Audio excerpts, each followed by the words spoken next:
இந்த சேனலை தொடர்ந்து நடத்த உதவி செய்ய நினைப்பவர்கள் உதவி செய்யலாம். வணக்கம். 2 நாளைக்கு முன்னாடி அனந்து அஜி அப்படின்னு சொல்லக்கூடிய 23 வயது இன்ஜினியர் பட்டதாரி ஒரு தற்கொலை குறிப்பு எழுதி வைத்துவிட்டு மரணமடைந்தார் அல்லவா? அவருடைய முழு வீடியோ இன்றைக்கு வெளிவந்திருக்கு. அதை நாங்கள் ஃபஸ்ட்டு கமெண்டில் போட்டிருக்கிறோம். கண்டிப்பாக இந்துக்கள் எல்லோரும் அதை பார்க்கணும். ஏன்னா ஆர்எஸ்எஸ்காரன் பூரா ஷாகா அப்படிங்கிற பேரில் என்ன நடத்திட்டு இருக்கிறான். ஏதாவது வீட்டிலேருந்து ஷாகாவுக்கு பிள்ளைகளை அனுப்புகிறீங்க அப்படின்னா, ஆர்எஸ்எஸ் கூடாரத்திற்கு அனுப்புகிறீங்கன்னா கண்டிப்பாக இந்த வீடியோவை ஃபஸ்ட்டு கமெண்டில் போய் பாருங்கள். அதில் அந்த இளைஞன் சொல்கிறான், என்ன சொல்கிறான்னா, இந்த உலகில் எந்த அமைப்பையும் நான் இந்த அளவிற்கு வெறுத்தது கிடையாது. ஒருபோதும் ஆர்எஸ்எஸ்ஸில் இருக்கக்கூடிய நபர்கள் கூட வாழ்க்கையில் நண்பராக துணையாக்கி கொள்ளாதீர்கள். அவர்கள் மிகப்பெரிய விஷத்தன்மை கொண்டவர்கள். அதாவது ஆர்எஸ்எஸ்காரனாக இருந்தால் அவனை நீங்கள் உங்கள் வாழ்க்கையில் நண்பனாக மாற்றிக்கொள்ளாதீர்கள்.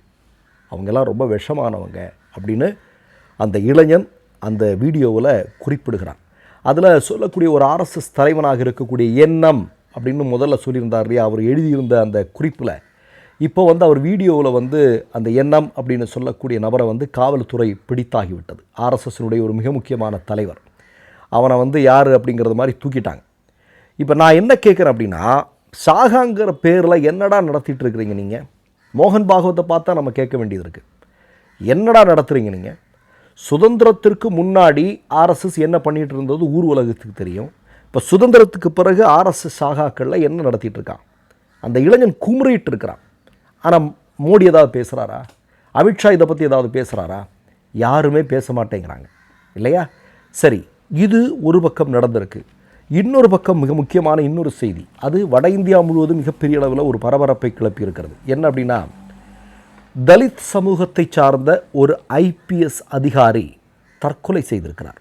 எங்கே அப்படின்னு பார்த்தீங்கன்னா, பாஜக ஆட்சி நடக்கக்கூடிய ஹரியானா மாநிலத்தில் இந்த சம்பவம் நடந்திருக்கிறது. நாடே அதிர்ச்சியாக இருக்கிறது. இந்தியாவுடைய மிக முக்கியமான கட்சி தலைவர்கள் எல்லாம் அந்த வீட்டிற்கு இன்றைக்கு சென்று கொண்டிருக்கிறார்கள். என்ன நடந்தது அப்படின்னு பார்க்கணும் இல்லையா? அதாவது பாஜக ஆளக்கூடிய ஹரியானா மாநிலத்தில் ஐபிஎஸ் அதிகாரியாக பணியாற்றக்கூடிய நபர் பூரன் குமார். இவரை மாநில டிஜிபியாக இருக்கக்கூடிய சத்ருஜித் சத்தி, முன்னாள் எஸ்பியாக இருக்கக்கூடிய நேரேந்திர பிஜாஸ்வியா, இப்படிப்பட்ட ஒரு 8 உயர் அதிகாரிகள் சாதி ரீதியாக பாகுபாட்டுடன் தன்னிடம் நடந்து கொண்டார்கள். இதனுடைய பேரில் நான் மன உளைச்சலில் இருந்தேன், அதனால் நான் தற்கொலை செய்து கொள்கிறேன் என்று அவர் ஒரு கடிதம் எழுதி வைத்துவிட்டு இறந்து போகிறார்.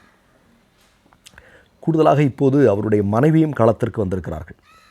பூரன்குமாருடைய மனைவி, அவங்க ஐஏஎஸ் அதிகாரி. அவங்க என்ன சொல்கிறாங்க அப்படின்னா, தன்னுடைய கணவருடைய தற்கொலைக்கு உயர் அதிகாரிகளும் சாதிய பாகுபாடும் அவர்கள் கொடுத்த மன உளைச்சலுமே மிக முக்கியமான காரணம் அப்படின்னு சொல்லப்படுகிறது.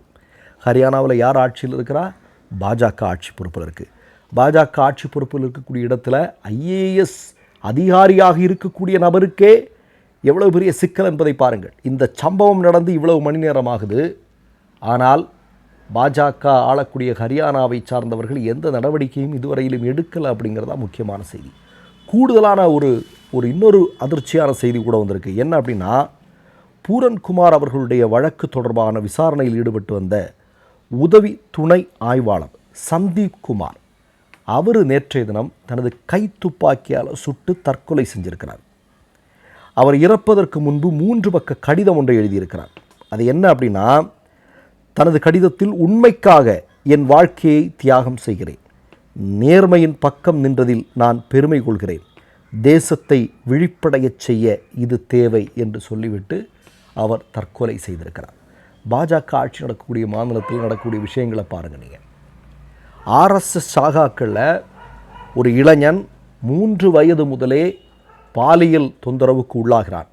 அவன் இறுதியாக இந்த உலகத்தை விட்டு செல்வதற்கு முன் சொல்கிறான், அவர்கள் உடல் ரீதியாக மட்டுமல்ல, உளவியல் ரீதியாகவும் பிள்ளைகளை துன்புறுத்துகிறார்கள். ஆர்எஸ்எஸ் அமைப்புகளுக்கு அனுப்பாதீர்கள், உலகிலேயே அதிக விஷத்தன்மை கொண்டவர்கள் அவர்கள்தான், இதுபோன்ற ஒரு மோசமான அமைப்பை என் வாழ்நாளில் பார்த்ததில்லை அப்படின்னு வீடியோவில் பேசிட்டு அதை கரெக்டாக செட் பண்ணி வச்சு இறந்ததுக்கப்புறம் சில மணி நேரங்களுக்கு பிறகு அந்த வீடியோ வெளியாகியிருக்கு. இது ஒரு பக்கம். இன்னொரு பக்கம் நீங்கள் பாருங்கள், ஒரு ஐஏஎஸ் அதிகாரி, அவரை அங்கே இருக்கக்கூடிய பாஜக ஆட்சி நடக்கக்கூடிய மாநிலத்தில் இருக்கக்கூடிய உயரதிகாரிகள் சாதியின் பெயரில் பாகுபாட்டோடு நடந்திருக்கிறார்கள், அதன் பெயரில் மன உளைச்சல் இருந்து அவர் தற்கொலை செய்திருக்கிறார். அதை விசாரிப்பதற்காக சென்றிருக்கக்கூடிய உயர் அதிகாரி அவர் என்ன பண்ணியிருக்கிறாரு, ஏன்னா நெருக்கடி வரும் இல்லையா, நெருக்கடி வரும், நம்மளால் இது நேர்மையாக செயல்பட முடியாது அப்படிங்கிறத சொல்லி அவரும் என்ன பண்ணியிருக்கிறாரு, தற்கொலை பண்ணியிருக்கார். என்னப்பா ஆட்சி நடக்குதுங்க, என்ன ஆட்சி நடக்குது? பதட்டம் வருதா, பயம் வருதா நமக்கு? இவனுங்க என்ன சொல்கிறாருங்க, இந்த தேசத்தின் பக்தர்கள், இந்த தேசத்தை பாதுகாப்பாக வைப்பதற்கு இராணுவம் போன்ற கட்டுக்கோப்புடன் இருக்கக்கூடியவர்கள், அப்படி இப்படின்னெல்லாம் இவன் விளம்பரம் பண்ணிக்கிட்டு இருக்கிறான். ஆனால் அந்த சாகாக்களில் என்ன நடந்துகிட்ருக்கு அப்படிங்கிறதுக்கு இது ஒரு மிக முக்கியமான சாட்சி. ஏற்கனவே நமக்கு தெரியும், ஆர்எஸ்எஸ் சாகாக்களில் இருந்தவர்களெல்லாம் புத்தகங்கள் நிறைய போட்டிருக்கிறாங்க இல்லையா. அந்த புத்தகங்கள் எல்லாம் என்ன சொல்கிறாங்க, ஆர்எஸ்எஸ் எதற்காக பயிற்சி கொடுக்கிறது, ஆர்எஸ்எஸ் சாகாக்களில் என்ன சொல்லி கொடுக்குறாங்க, ஏன் இராணுவத்தில் பணிபுரிந்த ஓய்வு பெற்ற அதிகாரிகளை எல்லாத்தையும் குண்டு வைக்கிறதுக்கான பயிற்சியை கொடுப்பதற்கு ஆர்எஸ்எஸ் பல பேரை பயன்படுத்திகிட்டு இருக்கிறாங்கன்னு ஒருத்தர் வாக்குமூலம் மும்பை ஹைகோர்ட்டில் கொடுத்துருக்கிறாரா இல்லையா? அவர் முன்னாள் ஆர்எஸ்எஸ் ஊழியராக வேலை செய்தவரா இல்லையா? ஒன்றும் இல்லைங்க. நீங்கள் ஞானி அவர்கள் மொழிபெயர்த்த ஒரு மிக முக்கியமான புத்தகம் ஒன்று இருக்கிறது, சின்ன புத்தகம்தான். இந்தியாவில் நடைபெற்ற பல்வேறு வெடிகுண்டு சம்பவங்கள், அதற்கு பின்னால் ஆர்எஸ்எஸ்ஸும் ஆர்எஸ்எஸ்ஸை சார்ந்தவர்களெல்லாம் எப்படி செயல்பட்டார்கள் என்பதை தோலுரிக்கக்கூடிய ஒரு மிக முக்கியமான புத்தகம். அப்போ ஒட்டுமொத்தமாக ஆர்எஸ்எஸ் ஏற்கனவே 2 முறை பயங்கரவாத செயல்களில் ஈடுபட்டார்கள் என்பதற்காக தடை செய்யப்பட்ட இயக்கம்.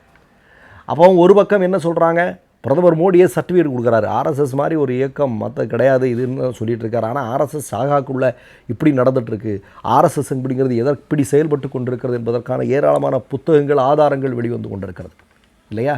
அப்போது ஆர்எஸ்எஸ் என்று சொல்லக்கூடிய அமைப்பை உலக அளவில் தடை செய்யப்பட வேண்டும் என்ற குரல் வலுவாக எழுந்து கொண்டிருக்கக்கூடிய நேரத்தில் மேலும் வலு சேர்ப்பதாக இருக்கிறது இது போன்ற சம்பவங்கள் அப்படிங்கிறத யாராவது மறுக்க முடியுமா? நம்ம அதனால தான் சொல்கிறோம், ஆட்சி மாற்றம் வெகு விரைவில் நிகழப்போகிறது, அதில் எந்த விதமான சந்தேகமும் இல்லை. ஆனால் ஆட்சி மாற்றம் வரும் பட்சத்தில் இந்தியாவில் தடை செய்யப்பட வேண்டிய இயக்கமாக ஆர்எஸ்எஸ் இருக்கப் போகிறது. அதற்கான முடிவுகளை வரக்கூடிய மிக முக்கியமான அரசியல்வாதிகள் எடுப்பார்கள் என்பதுதான் நமக்கு இருக்கக்கூடிய ஒரு சிறு நம்பிக்கை. நடக்குமா இல்லையாங்கிறது தெரியல, பார்க்கலாம் என்னென்னு. மற்றொரு நிகழ்வில் சந்திப்போம். நன்றி, வணக்கம். 3 யூடியூப் சேனல்கள் வியாபாரத்திற்கு இருக்கிறது. தேவைப்படுபவர்கள் இந்த எண்ணுக்கு தொடர்பு கொள்ளுங்கள். மை நேம் இஸ் ரெட் சேனலை சப்ஸ்கிரைப் பண்ணிக்கோங்க. அதுக்கப்புறமா பக்கத்தில் இருக்கிற ஜாயின் பட்டனை கிளிக் பண்ணீங்கன்னா ஒரு நியூ பேஜ் ஒன்று ஓப்பன் ஆகும். அதுலேயும் ஜாயின் பட்டனே கிளிக் பண்ணிக்கோங்க. அதில் பார்த்தீங்கன்னா credit R debit card options இருக்கு. இதில் உங்களுக்கு விசா, மாஸ்டர் கார்டு, ரிப்பே அப்படின்னு 3 ஆப்ஷன்ஸ் கொடுத்துருக்காங்க. அதில் நீங்கள் எந்த கார்டு சூஸ் பண்ணுறீங்களோ அந்த கார்டோட நம்பர் என்டர் பண்ணிக்கோங்க. அப்புறமா கார்டோட வேலிடிட்டி மந்த் அண்ட் இயரை டைப் பண்ணிக்கோங்க. அடுத்தபடியா உங்க கார்டோட பின்னால சிவிசி கோடுன்னு சொல்லிட்டு 3 நம்பர்ஸ் கொடுத்துருப்பாங்க. அந்த நம்பரை இதில் என்டர் பண்ணிக்கோங்க. அப்புறமா அட்ரஸ் அண்ட் இன்ஃபர்மேஷன் என்டர் பண்ணிட்டு பைங்கிற பட்டனை கிளிக் பண்ணிக்கோங்க.